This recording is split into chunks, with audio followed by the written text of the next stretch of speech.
Hi, my name is Paul Selking, Vice President of Commercial Sales and Marketing at WaterFurnace, and welcome to the Ask the Expert, your go-to resource for all things geothermal. Let's dive in.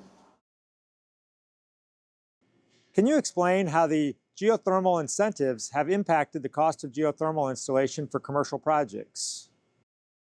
One of the great items that happens with the Inflation Reduction Act is it levels the playing field for geothermal. One of the challenges traditionally that geothermal systems have had is the upfront capital cost.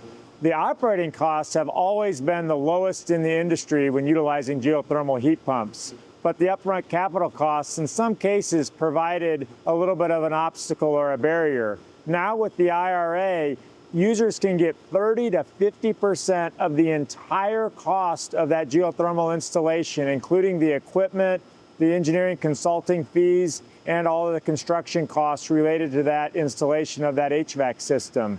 So that has really reduced the barrier to entry and provided a very short payback now for that system.